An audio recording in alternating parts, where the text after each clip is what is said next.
Shalom, saudaraku.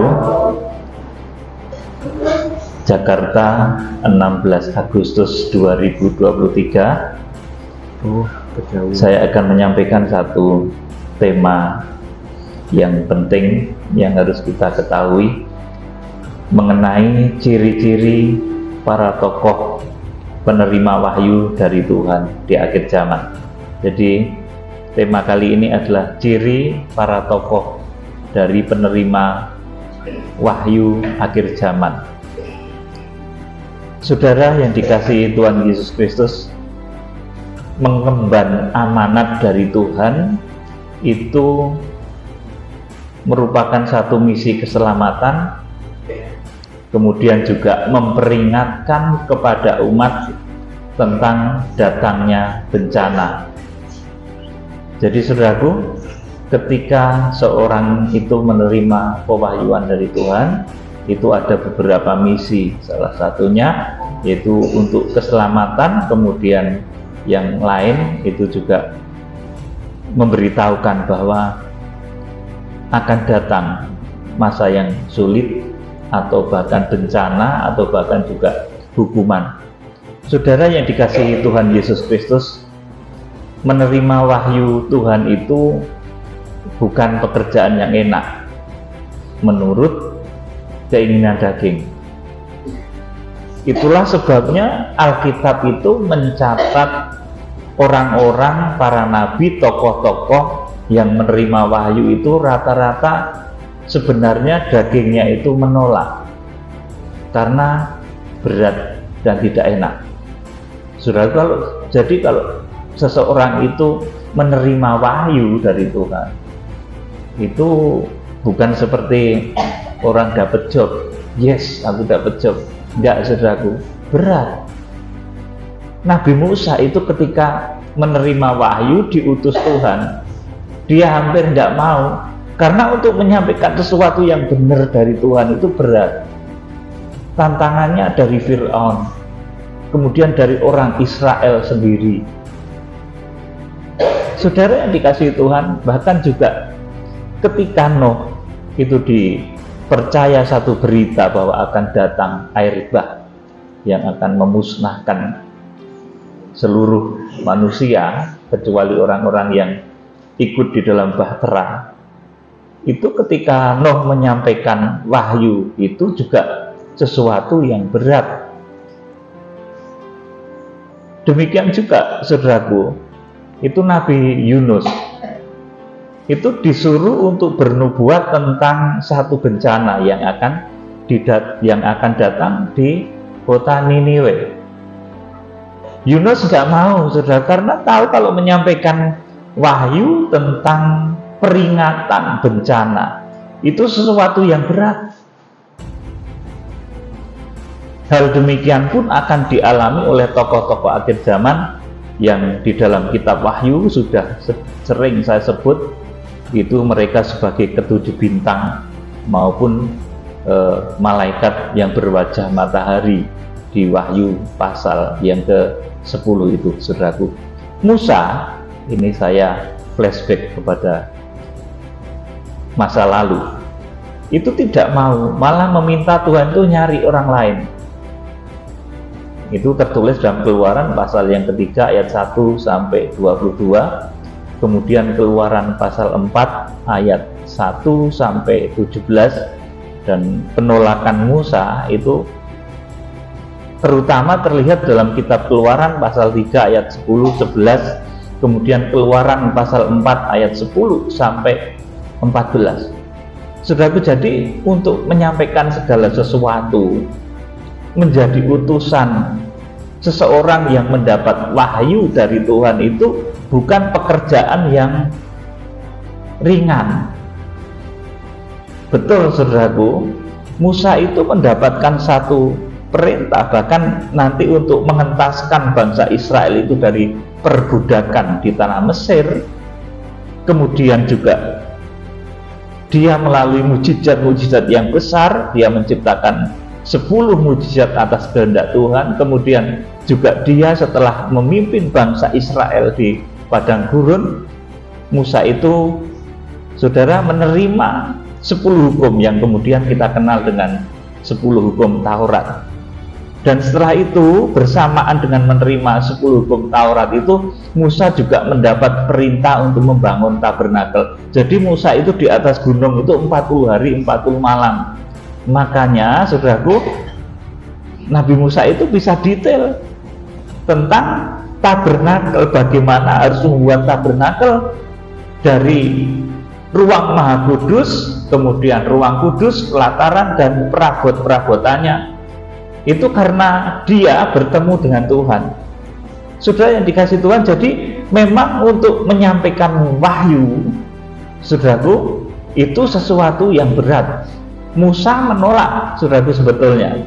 Yunus menolak, lari, nggak mau, saudaraku. Kemudian Yeremia juga begitu, saudaraku. Aku ini seorang yang najis bibir. Saudaraku, jadi untuk menyampaikan wahyu kebenaran Tuhan, apalagi yang berkaitan dengan hal-hal yang penting seperti datangnya air bah, seperti ketika Musa mendapatkan wahyu untuk membangun tabernakel, Musa mendapatkan wahyu mengenai 10 hukum Taurat, dan juga seperti Nabi Yunus, saudaraku, yang saya sampaikan tadi, itu menolak karena memang untuk menyampaikan sesuatu yang penting dan itu menyangkut bahaya yang akan datang, saudaraku, itu akan banyak dibenci orang. Nah, saudaraku, ketika saya itu memberitakan kitab Wahyu, saudaraku, ini kalau menurut daging saya nggak mau, betul, saudaraku, mending saya itu khotbah tentang berkat-berkat gitu, saudaraku, hidup damai sejahtera, berkecukupan, berkelimpahan, senang, cukup, saudaraku. Tetapi Tuhan tidak menghendaki hal yang itu, saudaraku. Tuhan menghendaki saya itu menyampaikan apa yang menjadi maunya Tuhan, yaitu bahwa Tuhan akan segera datang dan kita akan menapaki tahun-tahun kegenapan kitab Wahyu. Ini yang sering membuat saya itu terasa berat, saudaraku. Oleh karena itu sering saya itu berdoa sendiri, naik ke gunung juga, saudaraku. Bukan gunung yang di Israel, karena tempat saya di Jogja, ya saya naiknya ke gunung yang dekat-dekat, saudaraku. Sama saja, di sana juga ketemu dengan Roh Kudus, berdoa, saudaraku. Naik gunung bukan mencari hantu ya, saudaraku, tetapi mencari keheningan, mencari Tuhan, saudaraku, berdoa naik ke atas gunung, saudaraku. Tuhan juga gitu, saudaraku. Nabi Musa itu juga ketemu Tuhan di atas gunung. Saudara yang dikasih Tuhan, kita akan membaca kitab Keluaran pasal 3 ayat 1 sampai 22. Ini ketika Musa itu diutus, saudaraku. Musa itu sempat nggak mau. Jadi orang mendapat wahyu itu, saudaraku, itu bukan orang seperti dapat proyek, dapat job, yes, oke, enggak, berat, saudaraku. Saya ketika menyampaikan kitab Wahyu ini, tantangannya berat. Yang akan saya hadapi, yang akan saya beritahu tentang akhir zaman itu bukan orang-orang yang sembarangan, bukan orang-orang yang pendidikannya rendah, bahkan orang-orang yang pendidikannya lebih tinggi dari saya. Saya harus menyampaikan hal ini dengan tepat.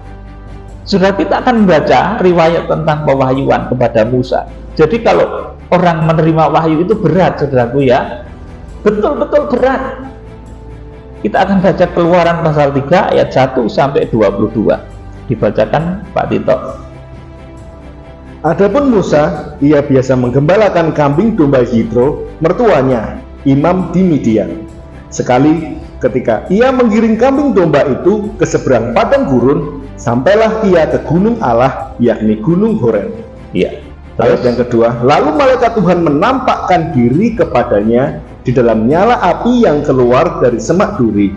Lalu ia melihat, dan tampaklah semak duri itu menyala, tetapi tidak dimakan api. Amin. Sampai di sini. Jadi ini pertama pengalaman Musa bertemu dengan malaikat Tuhan, dan selanjutnya kalau dibaca di bawahnya itu juga merupakan pernyataan dari Tuhan sendiri. Musa ini melihat Tuhan itu seperti api saja, saudaraku, belum melihat wajahnya. Kemudian nanti setelah Musa dipanggil naik ke atas gunung mendapatkan 2 loh batu, baru dia mendapatkan satu pernyataan khusus, itu pun tidak melihat wajah Tuhan, saudaraku. Dilanjutkan Pak Tito. Musa berkata, baiklah aku menyimpang ke sana untuk memeriksa penglihatan yang hebat itu. Mengapakah tidak terbakar semak duri itu? Ayat yang keempat, ketika dilihat Tuhan bahwa Musa menyimpang untuk memeriksanya, berserulah Allah dari tengah-tengah semak duri itu kepadanya, Musa, Musa. Dan ia menjawab, ya Allah. Lalu ia berfirman, janganlah datang dekat-dekat, tanggalkanlah kasutmu dari kakimu, sebab tempat di mana engkau berdiri itu adalah tanah yang kudus. Lagi ia berfirman, akulah Allah ayahmu, Allah Abraham, Allah Ishak dan Allah Yakub.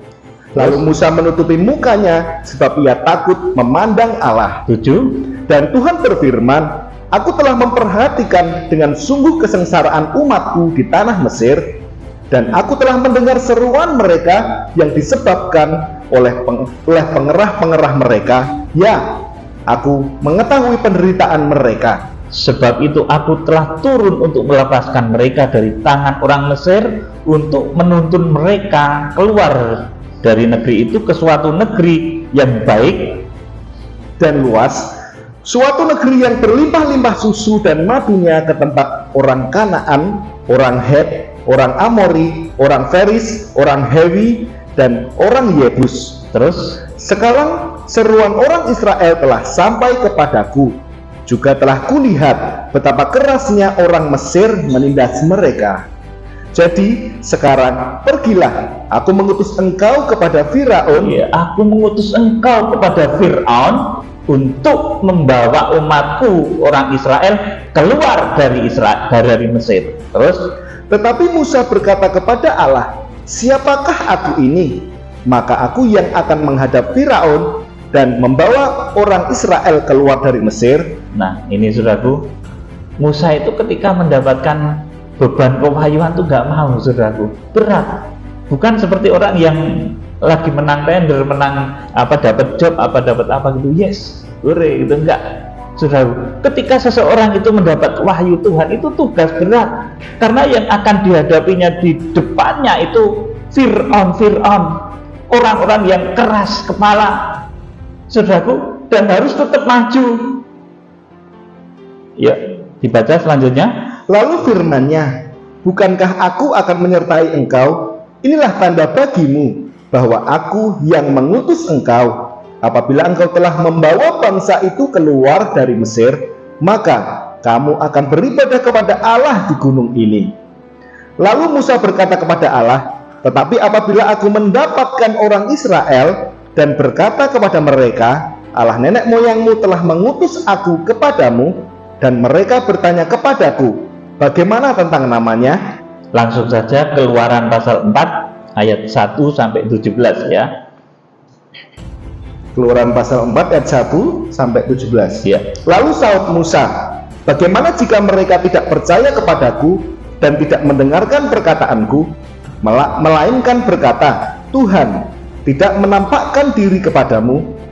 Tuhan berfirman kepadanya, apakah yang di tanganmu itu? Jawab Musa, tongkat. Firman Tuhan, lemparkanlah itu ke tanah. Dan ketika dilemparkannya ke tanah, maka tongkat itu menjadi ular, sehingga Musa lari meninggalkannya. Tetapi firman Tuhan kepada Musa, ulurkanlah tanganmu dan peganglah ekornya. Musa mengulurkan tangannya, ditangkapnya ular itu, lalu menjadi tongkat di tangannya. Terus? Ayat yang kelima, supaya mereka percaya bahwa Tuhan, Allah nenek moyang mereka, Allah Abraham, Allah Ishak, dan Allah Yakub telah menampakkan diri kepadamu. Langsung ayat yang ke-10.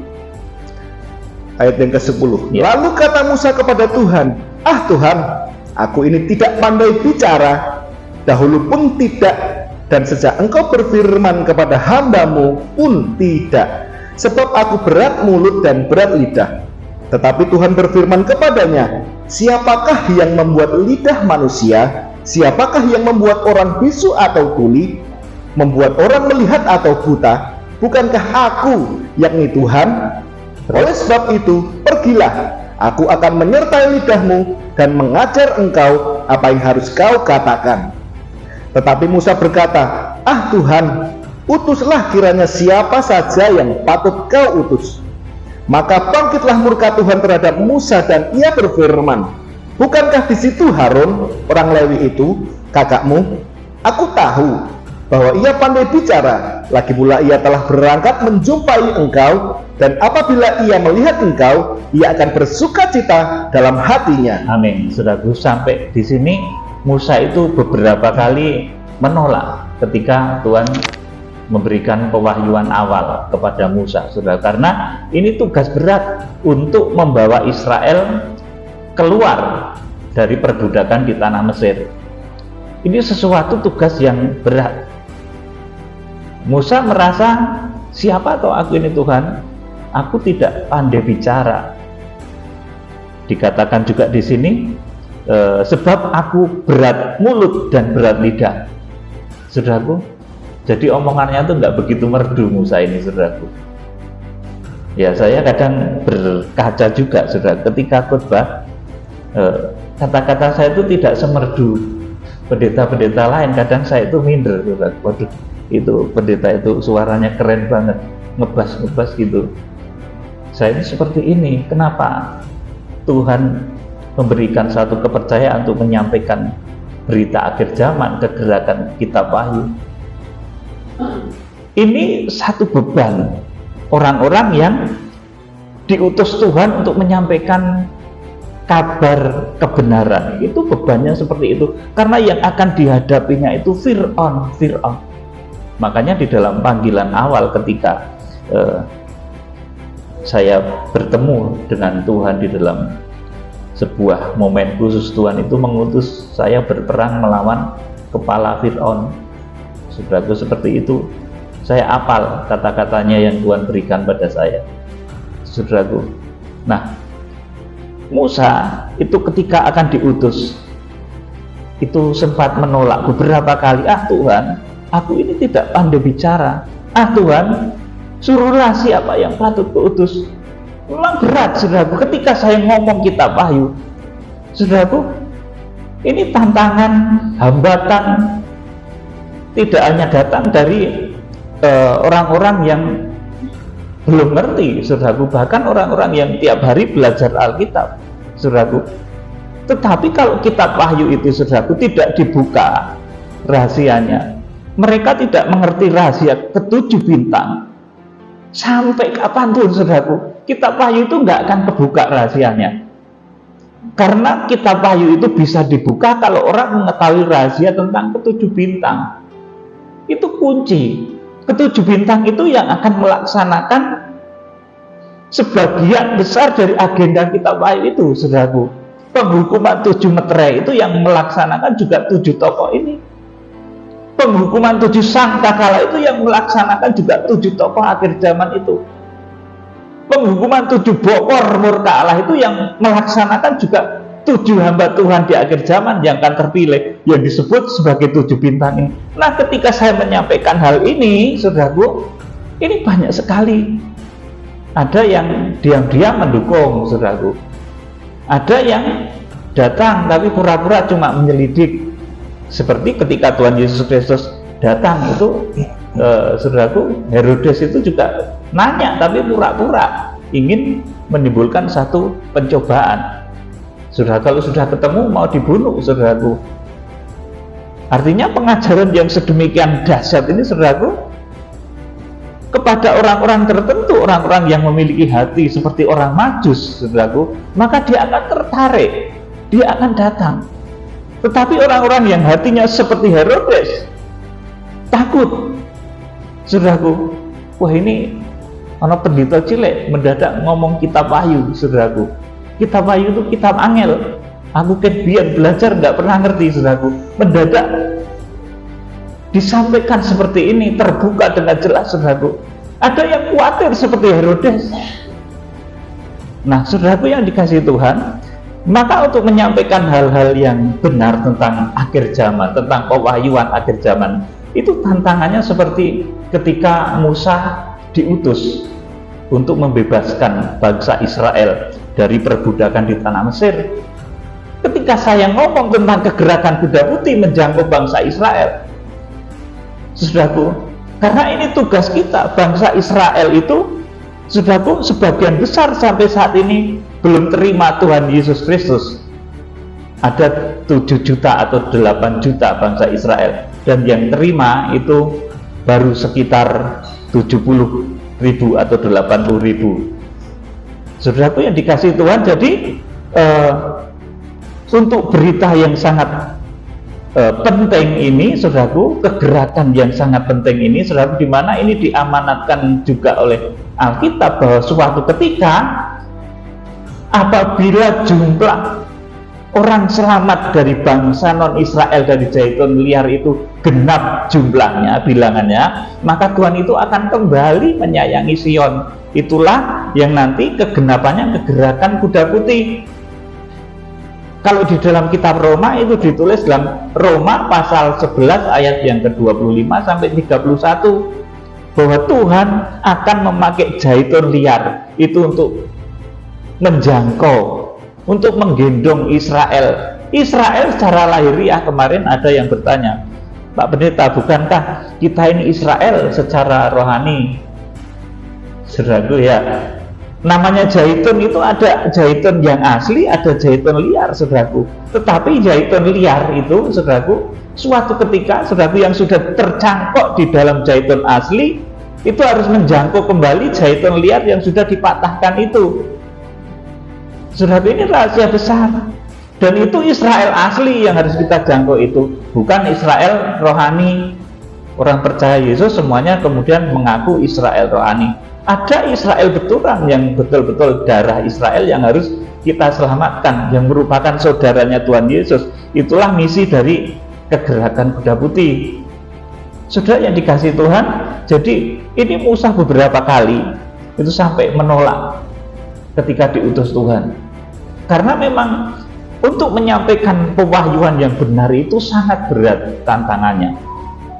Saudaraku, seperti tadi saya sampaikan, kalau boleh begitu, saudaraku, saya itu inginnya khotbah yang tentang berkat-berkat saja, biar senang, tentang kesembuhan-kesembuhan terus, tentang berkat-berkat terus, biar yang datang banyak, saudaraku. Tapi Tuhan tidak mengendaki seperti itu.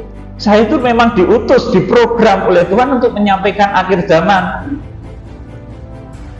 Makanya apa yang Tuhan utus itu harus saya sampaikan.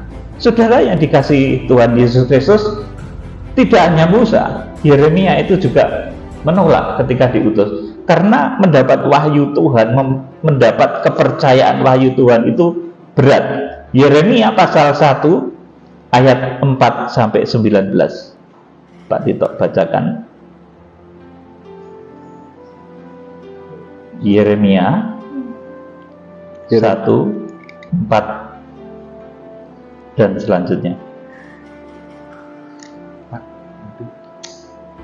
Yeremia dipanggil dan diutus. Ya. Ayat yang keempat. Firman Tuhan datang kepadaku, bunyinya, sebelum aku membentuk engkau dalam rahim ibumu, aku telah mengenal engkau, dan sebelum engkau keluar dari kandungan, aku telah menguduskan engkau. Aku telah menetapkan engkau menjadi nabi bagi bangsa-bangsa. Amin. Sampai di sini dulu. Yeremia itu diutus Tuhan.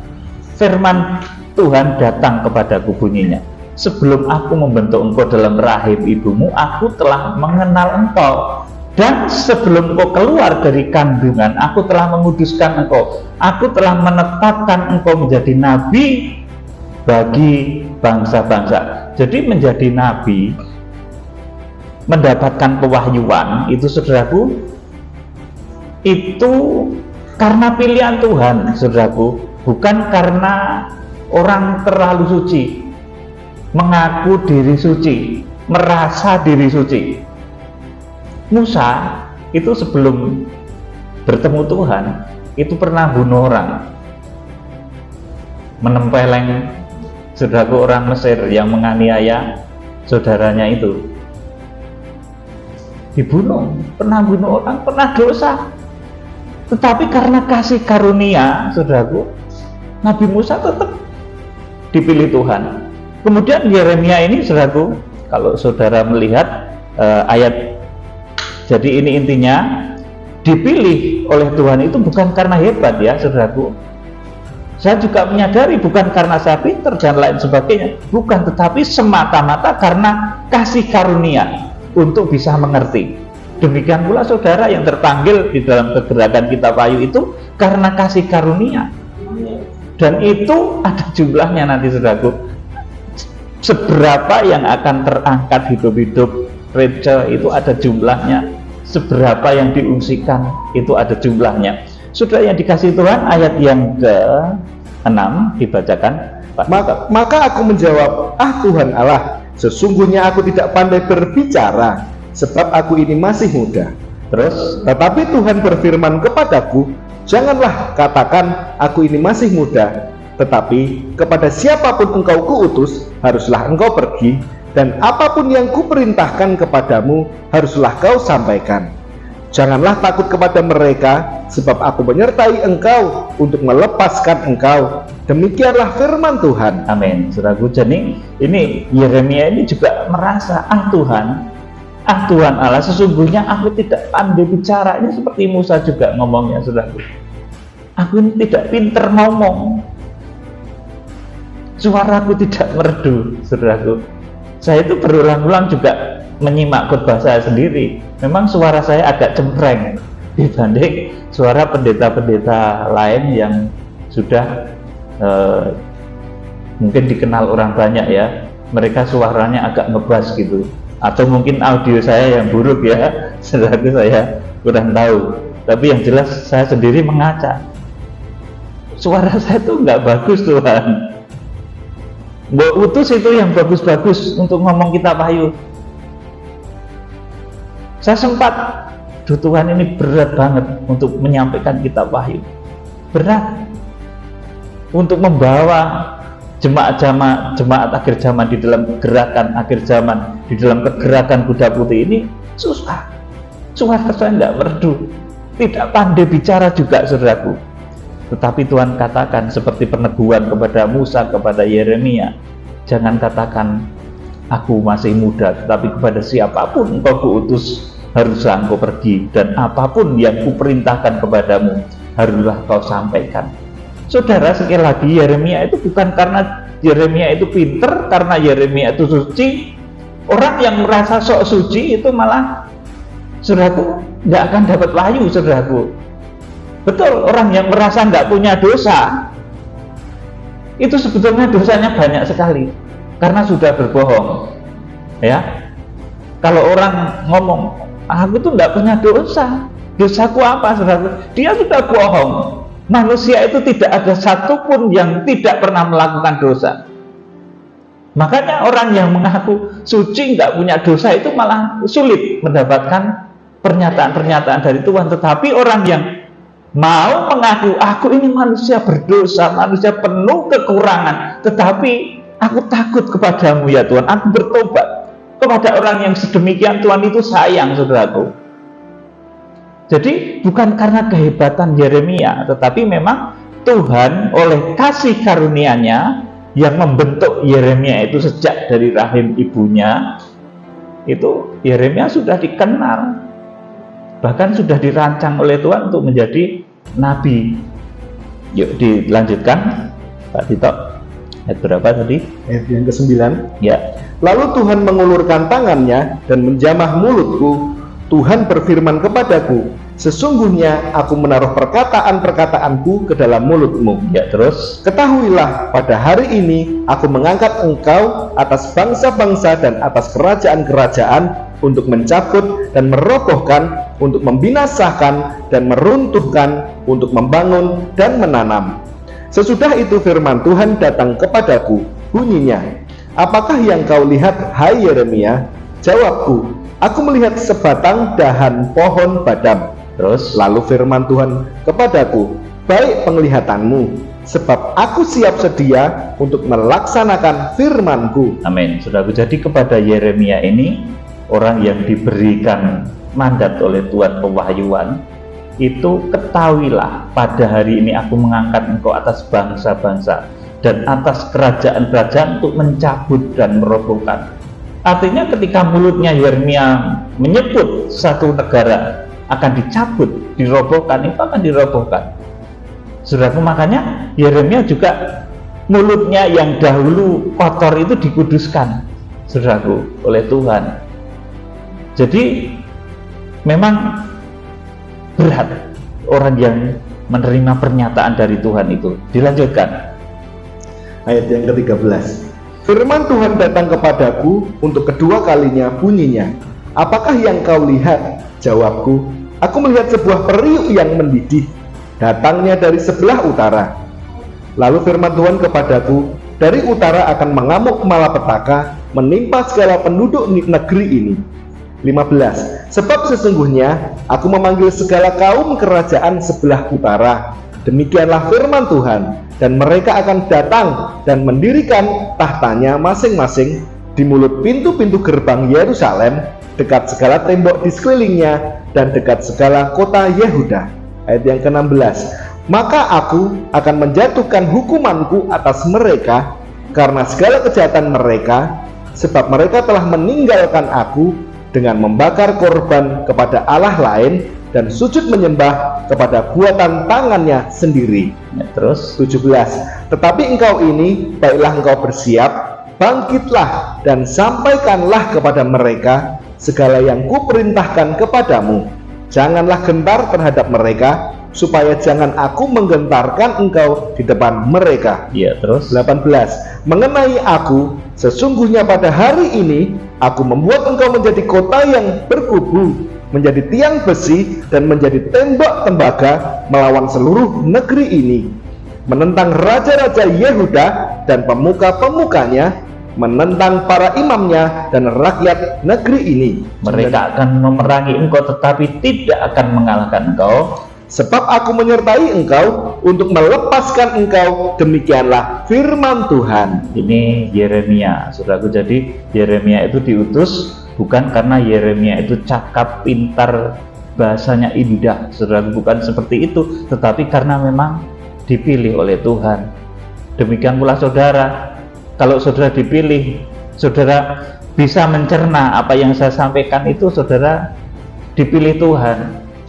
Seperti orang Majus, memang tidak banyak, tetapi cukup untuk membiayai lahirnya Tuhan Yesus, membesarkan Tuhan Yesus. Ketika orang Majus itu memberikan persembahan, datang terus persembahannya emas, kemenyan dan mur, cukup untuk membiayai Tuhan Yesus waktu kecil. Itu kira-kira orang Majus itu datang, kira-kira umur Tuhan Yesus sudah hampir 2 tahun. Beda dengan gembala, kan Natalan suka keliru ya, gembala dan orang Majus itu datangnya bersamaan, padahal beda itu, saudaraku. Gembala itu datangnya Tuhan Yesus baru lahir ya, saudaraku, tetapi orang Majus itu datangnya Tuhan Yesus sudah di rumah. Jadi beda ya. Jadi saya ulangi, kalau para gembala itu datang ketika Tuhan Yesus masih masih bayi kecil, masih lahir di palungan. Tetapi orang Majus itu datang ketika sudah Tuhan Yesus di rumah. Nanti bisa saudara baca di dalam Injil Matius ya. Saudaraku, ini kisah Nabi Yeremia. Kemudian saya juga akan menyampaikan kepada saudara ini mengenai Nabi Yunus. Yunus ini juga disuruh bernubuat tentang bencana, saudaraku. Yunus nggak mau, karena nanti kalau saya bernubuat akan terjadi bencana dan penduduk kota itu bertobat, nanti Tuhan nggak jadi menghukum, nanti aku kan malu. Yunus sudah menerka gitu dulu, dan ternyata ya betulan, saudaraku. Coba kita akan baca kisah Nabi Yunus ini, saudaraku. Yunus pasal 1 ayat 1 sampai 17. Kitab Nabi Yunus pasal 1 ayat 1 sampai 17. Yunus mengingkari panggilan Tuhan. Iya, jadi panggilan Tuhan itu diingkari.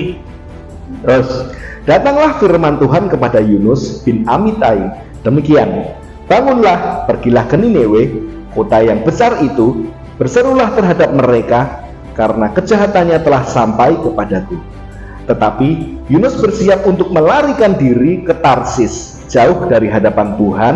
Ia pergi ke Yafo dan mendapat di sana sebuah kapal yang akan berangkat ke Tarsis.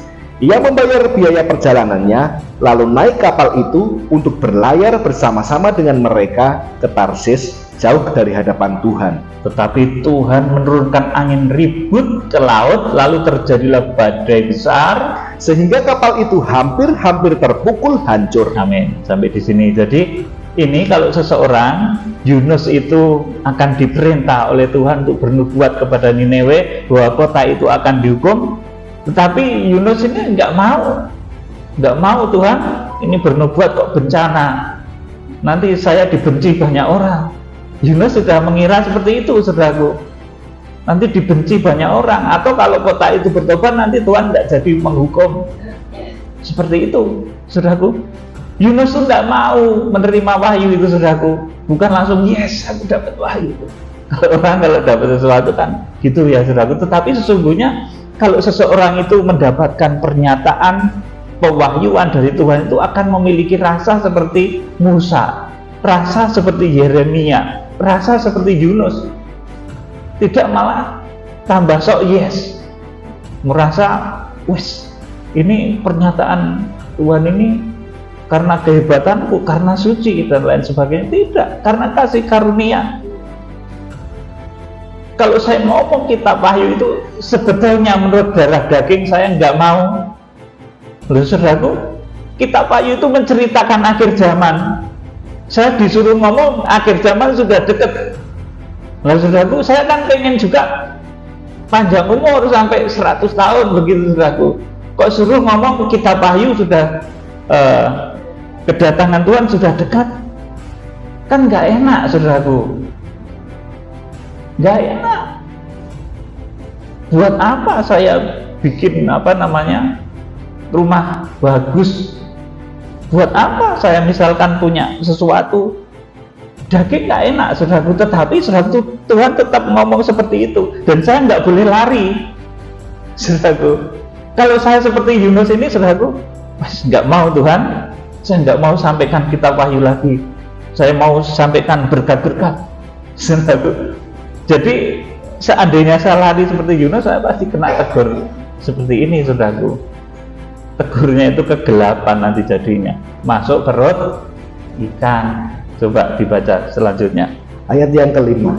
Awak kapal menjadi takut, masing-masing berteriak-teriak kepada Allahnya, dan mereka membuang ke dalam laut segala muatan kapal itu untuk meringankannya. Tetapi Yunus telah turun ke dalam ruang kapal yang paling bawah dan berbaring di situ, lalu tertidur dengan nyenyak. Terus datanglah nahkoda mendapatkannya sambil berkata, "Bagaimana mungkin engkau tidur begitu nyenyak? Bangunlah, berserulah kepada Allahmu. Barangkali Allah itu akan mengindahkan kita sehingga kita tidak binasa." Terus lalu berkatalah mereka satu sama lain, "Marilah kita buang undi, supaya kita mengetahui karena siapa kita ditimpa oleh malapetaka ini." Mereka membuang undi, dan Yunuslah yang kena undi. Ya saudara, kalau mendapat panggilan dari Tuhan, saudara disuruh oleh Roh Kudus itu jangan mengelak ya. Nanti kemana-mana itu kebetulan ketemu sial, saudaraku. Naik perahu, perahunya kena ombak, saudaraku. Naik pesawat, turbulensinya kenceng banget, saudaraku. Udah, saudaraku. Terus nanti diundi, kena burung lagi, saudaraku. Jadi kalau ada Roh Kudus bersuara itu taati ya, saudaraku. Itu akan membawa saudara itu menjadi utusan-utusan Tuhan, meskipun saudara tidak mendapat pewahyuan secara khusus. Tapi kalau saudara taat dengan suara Roh Kudus, nanti saudara itu akan dibawa pada kemenangan-kemenangan, meskipun memang berat menurut daging. Orang yang dapat wahyu Musa itu juga berat menurut daging. Musa itu nggak kurang duit loh, saudaraku. Musa itu latar belakangnya kan anak angkatnya Fir'aun ya, kemudian melarikan diri, dan Musa itu nggak kurang duit juga, saudaraku. Jadi saudara yang dikasih Tuhan, kalau kita disuruh sesuatu oleh Roh Kudus itu taat. Kalau nggak taat nanti kemana-mana itu ketemu sial. Nah, saudaraku, naik perahu yang kita tumpangi oleng, saudaraku, semua orang kena, saudaraku, itu gara-gara kita, saudaraku. Gitu, saudaraku, kalau orang itu lari dari panggilan, itu akhirnya seperti itu, ya, saudaraku. Ini ya sahabat saya ini, Pak Yemta itu pernah lari juga dari panggilan, akhirnya dipukul sama Tuhan, balik lagi ya.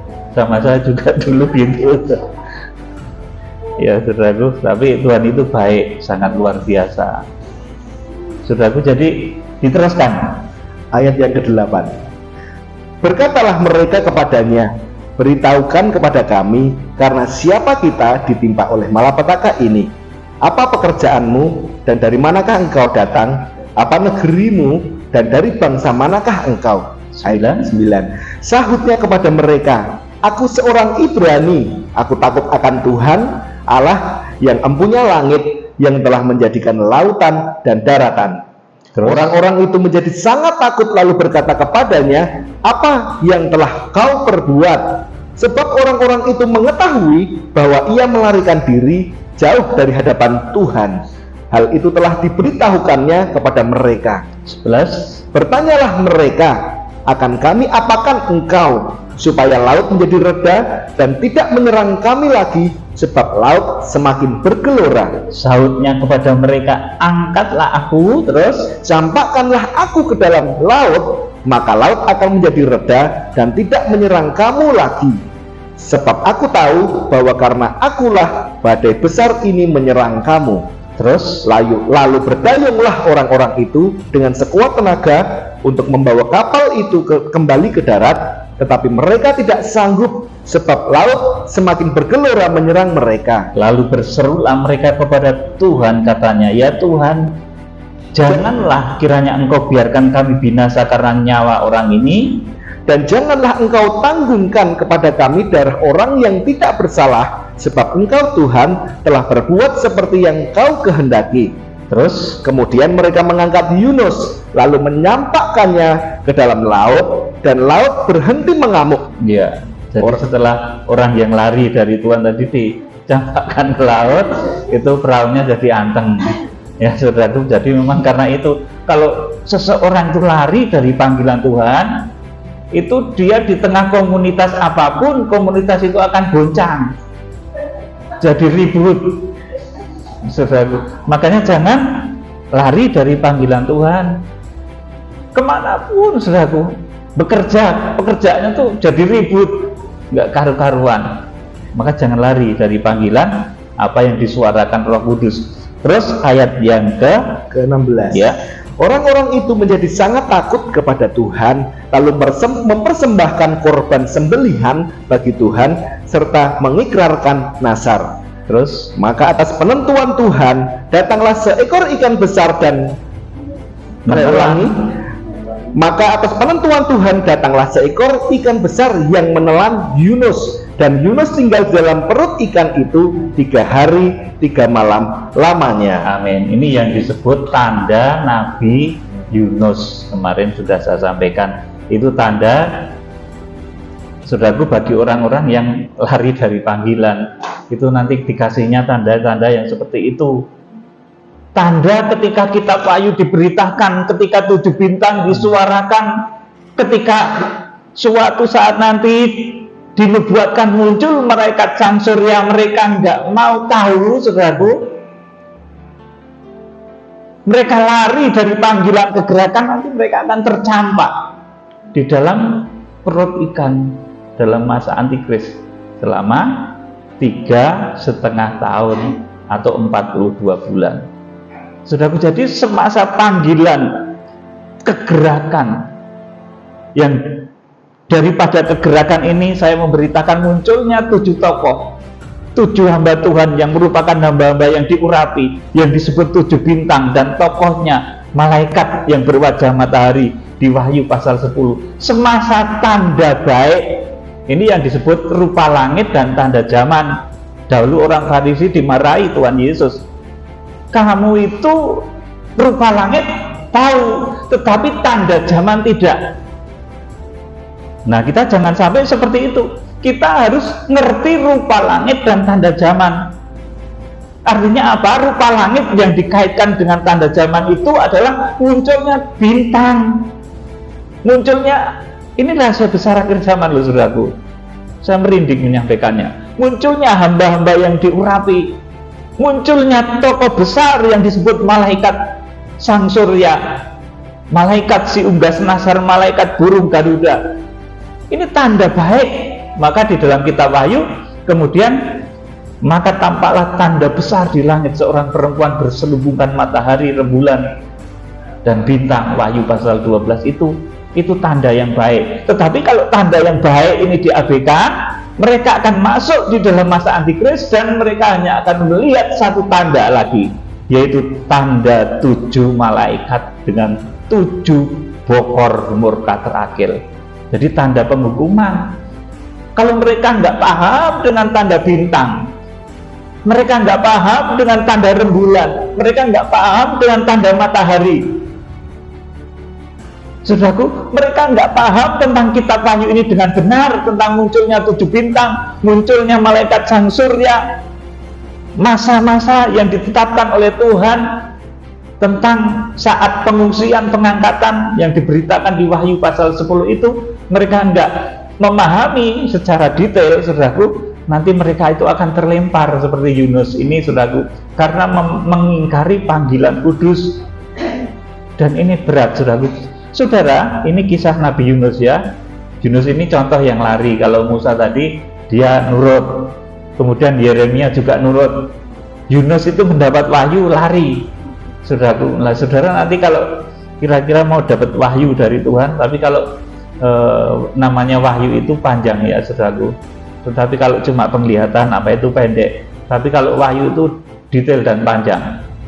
Ya, kalau saudara nanti Roh Kudus berkenan memberitakan kepada saudara, Tuhan Yesus nampak kepada saudara, mungkin tidak semuanya, baru memperlihatkan matanya yang bersinar, ya cukup, itu sudah bagus, saudaraku. Nanti suatu saat saudara akan melihat secara sempurna. Saudara, jadi orang yang menerima pewahyuan itu bukan hal yang enak menurut dagingnya. Dan daging manusia itu pasti akan berontak karena susah menjalankan wahyu Tuhan itu, dan tidak nyaman menurut daging. Menerima wahyu itu, saudaraku, saya katakan tadi, bukan seperti orang yang lagi menang tender, dapat job, dapat yes, aku dapat, enggak gitu, saudaraku. Ini beban amanat. Tetapi kebersediaan untuk menyalipkan keinginan daging dan tunduk mengikuti suara Roh Kudus seperti yang ditulis dalam Galatia pasal 5 ayat 16 sampai 24 ya, saudaraku. Sekarang saya akan memberitahu kepada saudara rahasia Wahyu pasal 10 ayat 1 sampai 11.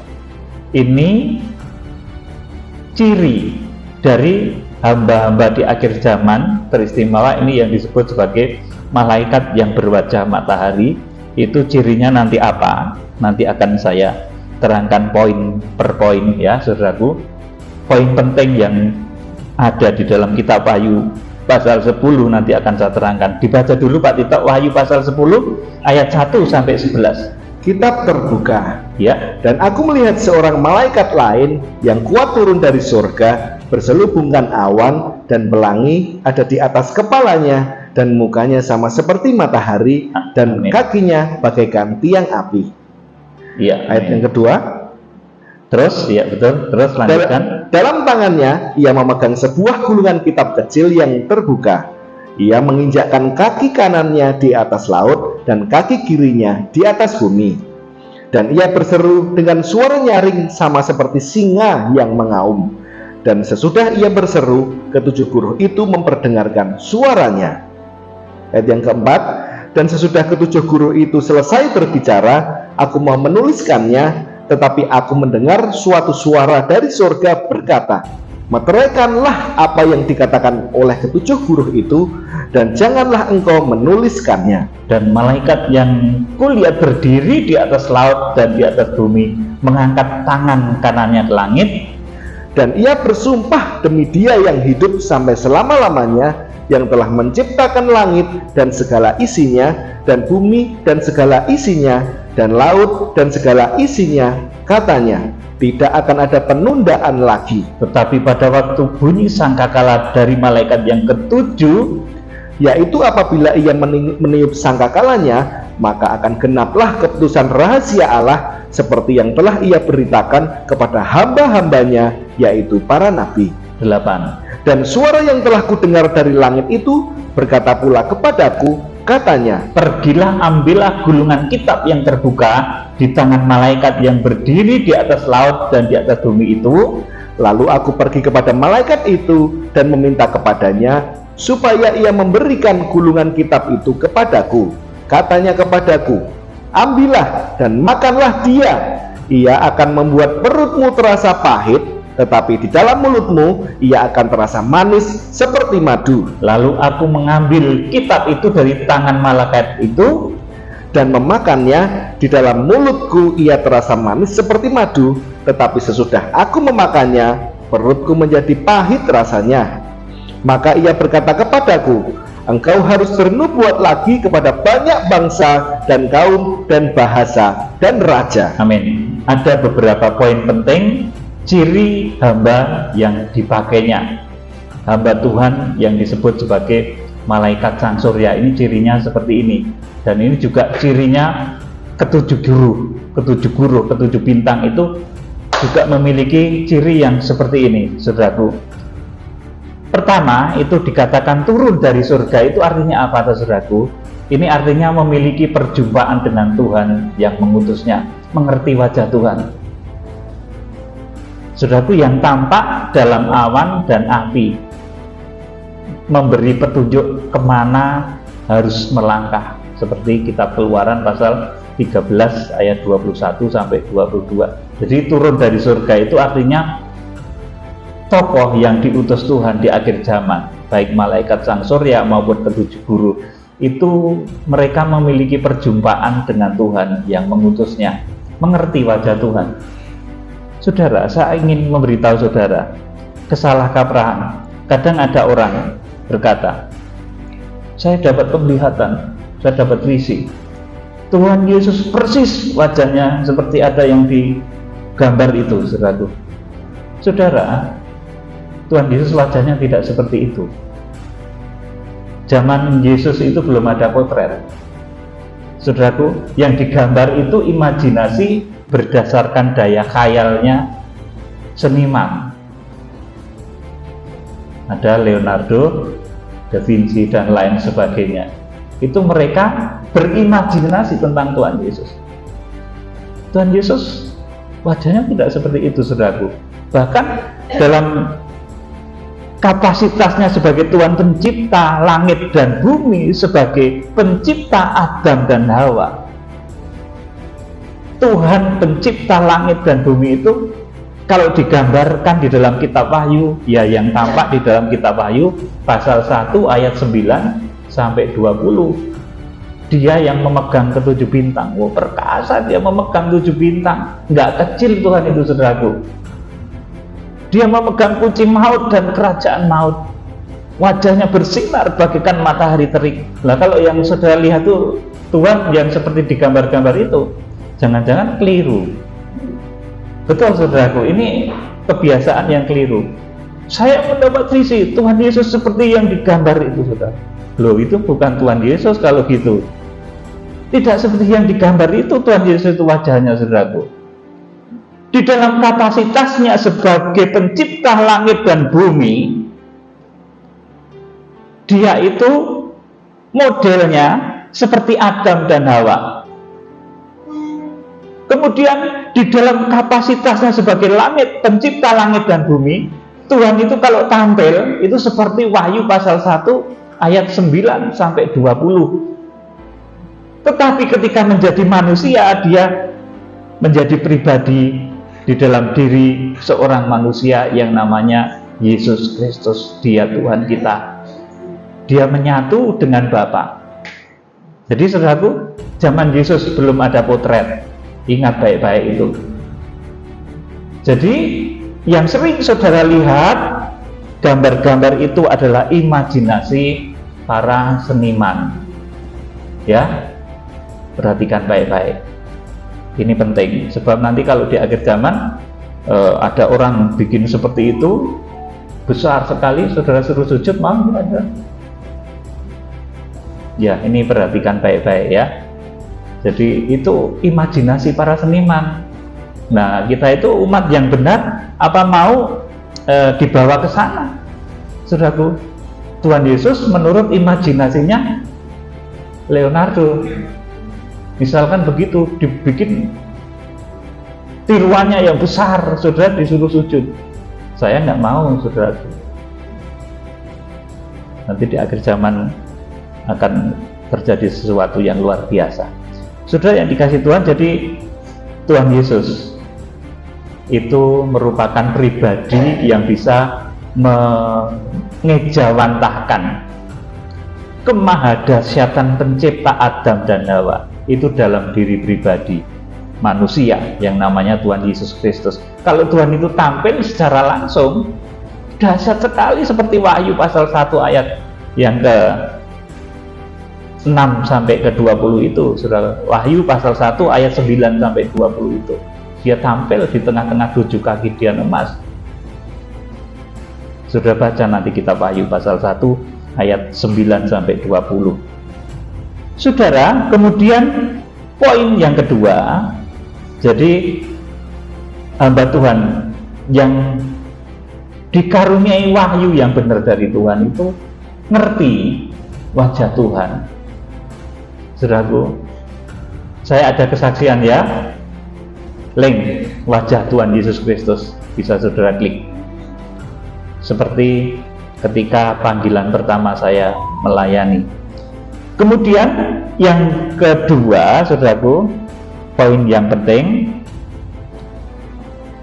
ini kalau hamba Tuhan yang mendapat wahyu itu mukanya seperti matahari. Artinya apa tahu saudaraku? Hamba Tuhan itu ramah, penuh kasih, betul-betul saudaraku. Tidak hamba Tuhan kok marahan, saudaraku, jabrut terus, saudaraku, tiap hari merengut terus, saudaraku, bahasa Jawa Tengahnya gitu ya. Katanya hamba Tuhan tapi ini ulatnya peteng, bahasa Jawa itu jabrut, bentino jabrut terus, saudaraku. Ya, jadi mukanya tuh seperti matahari, artinya memancarkan kasih. Manusia yang wajahnya dan hatinya itu penuh kasih, bukan orang yang judes, jutek, sadis. Jadi kalau orang menerima wahyu itu nggak ada wajah sadis itu, saudaraku.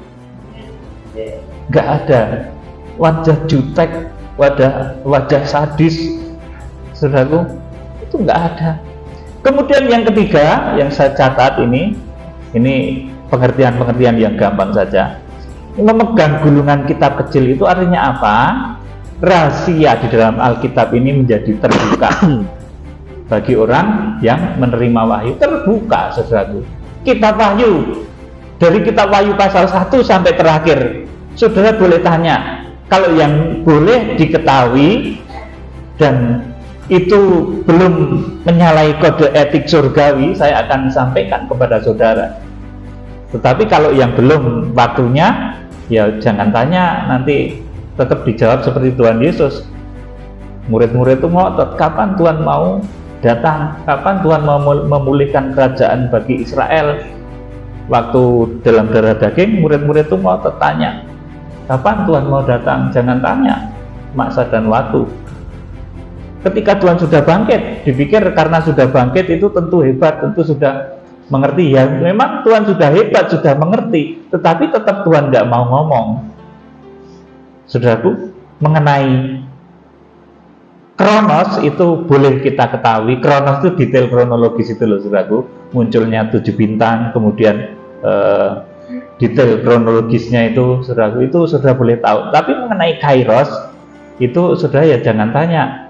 Nanti saudara akan ngerti sendiri kalau tanda-tanda itu sudah digenapi. Kalau 7 bintang itu muncul, kalau nanti ada perang dunia ketiga, saudara, itu sudah dekat pengangkatan. Kalau nanti ada perang dunia ketiga ya, Ingat baik-baik itu. Perang dunia ketiga itu ditulis dalam Wahyu pasal yang ke-6 ayat 7 sampai 8. Korbannya seperempat penduduk bumi. Itu kalau sudah ada itu, nanti baru sebentar lagi itu reda. Hitungannya tinggal bulan lagi kalau itu sudah terjadi. Saudara yang dikasih Tuhan, jadi memegang gulungan kitab kecil itu artinya apa? Rahasia kitab suci Alkitab kita itu terbuka jelas baginya. Jadi nggak ada yang membuat bingung lagi. Kemudian saudaraku, kaki kanan di atas laut dan kaki kiri di atas bumi. Ini ketika tokoh ini memimpin kegerakan, maka antikris dan nabi palsu belum akan muncul. Kaki kanan berdiri di atas laut. Saudaraku, laut itu tempat munculnya antikris, bolak-balik sudah saya sampaikan. Kemudian kaki kiri di atas bumi. Bumi itu tempat munculnya nabi palsu, Wahyu pasal 13 itu, saudaraku. Jadi selama tokoh ini memimpin kegerakan, maka antikris dan nabi palsu tidak akan bisa muncul. Saudaraku, kemudian artinya apa? Kaki kanan di atas laut dan kaki kirinya di atas bumi. Itu artinya pelayanannya itu kuat, karena dia itu disokong, ditopang oleh kekuatan lintas pulau, lintas benua, dan melintasi samudra. Karena apa? Karena kekuatan yang mendampinginya adalah kekuatan Imam Besar Agung. Saudaraku, jadi nggak gampang digoyang, saudaraku. Misalkan ada, wah saya mau mundur dari pelayanannya Pak itu, coba nanti gimana? Tetap maju, saudaraku. Itu susah digoyang. Malaikat Sang Surya, hamba-hamba Tuhan di akhir zaman itu, kaki kanan dan kaki kirinya itu berdiri di atas laut dan di atas bumi. Artinya pelayanannya itu, saudaraku, kuat karena dia disokong, ditopang oleh kekuatan-kekuatan besar yang melintasi pulau, melintasi benua, melintasi samudera. Kekuatan Imam Besar Agung, karena harus menyampaikan hal yang penting. Makanya oleh Tuhan diberikan kekuatan. Saudaraku, ya kadang itu saat-saat tertentu ya seperti putus asa juga, tetapi ternyata Tuhan itu dahsyat, saudaraku. Ketika nyaris putus asa, Tuhan kirim janda Sarfat. Nyaris putus asa, Tuhan kirim Raja Salomo yang bersembahan, saudaraku. Seperti itu, saudaraku. Dan itu luar biasa caranya. Penggembalaan Imam Besar Agung itu sangat nyata. Kemudian yang kelima yang saya catat dari tokoh-tokoh yang membawa wahyu yang benar, itu mereka membawa sebuah misi besar. Misinya salah satunya itu menjangkau Israel. Kalau orang di dalam hatinya ada kerinduan untuk menjangkau bangsa Israel, itu sudah betul, saudaraku. Dan tokohnya tentu harus memiliki visi yang itu juga, karena Israel itu saudaranya Tuhan Yesus, saudara-saudaranya Tuhan Yesus Kristus. Kalau di dalam kitab Wahyu pasal 10 itu yang ditulis sebagai berseru seperti singa yang mengaum, yang disaut oleh ketujuh guru. Dan kemudian suara ketujuh guru itu mau ditulis. Jadi tujuh guru itu ngomong seperti saya begini, saudaraku, mau ditulis. Itu ada kata-katanya. Wahyu pasal 10 tadi, ayat yang ke berapa tadi, coba dibaca Pak Tito. Wahyu pasal 10 ayat ketiga dan 4 ya. Dan ia berseru dengan suara nyaring sama seperti singa yang mengaum. Dan sesudah ia berseru, ketujuh guru itu memperdengarkan suaranya. Dan sesudah ketujuh guru itu selesai berbicara, aku mau menuliskannya, tetapi aku mendengar suatu suara dari surga berkata, meteraikanlah apa yang dikatakan oleh ketujuh guru itu, dan janganlah engkau menuliskannya. Amin. Saudaraku, jadi ketujuh guru itu berbicara, saudaraku, dan aku mau menuliskannya. Loh, Guru Halilintar itu suaranya mau ditulis sama Rasul Yohanes. Coba saudara besok dengerin Halilintar, suaranya tulisan, suaranya piye? Dhuwur gitu kan, saudaraku. Nah, suaranya besok dicatat ya. Ini saudara meniru Rasul Yohanes, tapi bukan itu artinya, saudaraku. Artinya suara ketujuh guru itu apa? Ketujuh guru itu tokoh akhir zaman. yang menyampaikan berita rahasia yang masih dimeteraikan. Itu berita apa toh saudaraku yang masih disembunyikan ini? Waktu itu ketujuh guru itu ngomong pada hari sekian, jam sekian, tanggal sekian, tahun sekian akan terjadi pengangkatan, akan terjadi pengungsian, akan terjadi masa antikris. Nah itu mau dicatat sama Rasul Yohanes. Ya dilarang dari surga. Meteraikan apa yang dikatakan oleh ketujuh guru itu. Jangan engkau menuliskannya. Jadi yang dikatakan ketujuh guru itu dulu itu, saudaraku. Makanya ini dimeteraikan dan nanti hanya dibuka satu ketika Wahyu pasal 10 ayat yang keempat ini digenapi. Nanti itu memang akan dikatakan hari kapan terjadi repce, terjadi harpaso, hari kapan terjadi pengungsian, terjadi feogo, kapan terjadi masa antikris itu nanti memang akan dikatakan. Tetapi ketika Wahyu pasal 10 ini digenapi, tidak boleh sekarang. Nanti saudara jadi enak-enak. Kalau saya misalkan katakan dan saya juga jadi melanggar, misalkan saya mengatakan hal itu. Oh besok tanggal 30 bulan Desember tahun 2025 masa antikris, misalkan loh, ini loh, jangan dicatat ya, ini jangan dicatat, ini berkelakar saya ya, akan terjadi masa antikris. Nah, kalau saya beritahu gitu nanti saudara enak-enak, wah sekarang enak-enakan dulu ya. Masih agak lama saudaraku. Jadi kita itu kadang Tuhan memeteraikan segala sesuatu itu supaya kita berjaga-jaga ya saudaraku. Jadi itu yang dimeteraikan. Jadi yang kelima tadi, ciri dari tokoh-tokoh hamba-hamba Tuhan yang menerima wahyu itu, dia membawa misi besar, berseru seperti singa yang mengaum, disaut ketujuh guru dan mau ditulis oleh Yohanes. Jadi malaikat sang surya itu berseru, suaranya seperti singa yang mengaum. Ini tidak bisa diterjemahkan siapapun juga saudaraku. Rasul Yohanes pun nggak tahu. Taunya Rasul Yohanes itu suara singa yang mengaum, tetapi diterjemahkan oleh ketujuh guru. Baru Rasul Yohanes jadi ngerti dari ketujuh guru itu. Jadi itu namanya jalur pewahyuan ya saudaraku. Nanti hari tentang harpaso, tentang repce, tentang pengungsian, tentang masa antikris itu nanti akan dikatakan melalui jalur pewahyuan. Jadi kalau dahulu yang dapat wahyu itu Nuh tentang air bah kepada keluarganya. Zaman Musa yang mendapat wahyu itu Musa, saudaraku, untuk membuat tabernakel.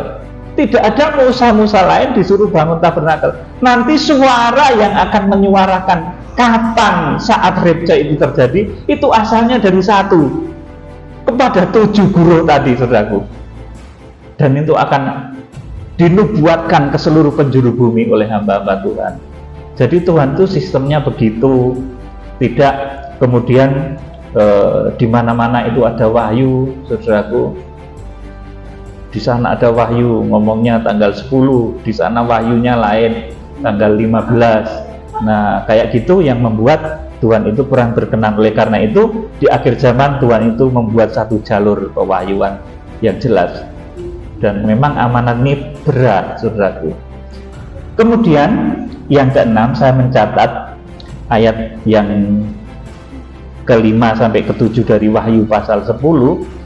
Misi yang dimeteraikan itu isinya mengenai waktu dan saat repce atau harpaso atau pengangkatan, saat pengungsian, dan datangnya masa antikris. Itu masih dimeteraikan dan nanti akan dikatakan ini pada waktunya, yang ditandai dengan kata-kata malaikat itu tidak ada penundaan lagi. Artinya nggak ada penundaan lagi untuk pengangkatan. Kemudian yang ketujuh, menyuruh hamba-hamba Tuhan untuk bernubuat sesuai dengan petunjuk pewahyuan yang jelas. Wahyu mengenai hari pengangkatan, bukan hari kiamat, dan datangnya penghukuman 7 pokor murka Allah. Jadi yang disuarakan itu nanti bukan hari kiamat tapi hari pengangkatan. Tuhan tidak pernah ingkar janji, ya saudaraku. Dia sudah bolak-balik ditanya kapan hari kiamat, kapan kedatangannya. Tuhan nggak mau ngomong, tetapi engkau akan menerima kuasa. Kapan kuasa itu dinyatakan? Ketika 7 guru ini, saudaraku, bekerja. Itu kan kuasa Tuhan yang diberikan kepada umatnya untuk mengerti tentang rahasia pewahyuan di akhir zaman. Saudara, untuk menyampaikan wahyu yang isinya berita kelepasan, berita penghukuman itu berat. Di mulut ini rasanya manis seperti madu. Kalau saudara sedang mendengarkan pemberitaan gini, ini enak seperti madu, tetapi nanti setelah proses itu rasanya memang pahit.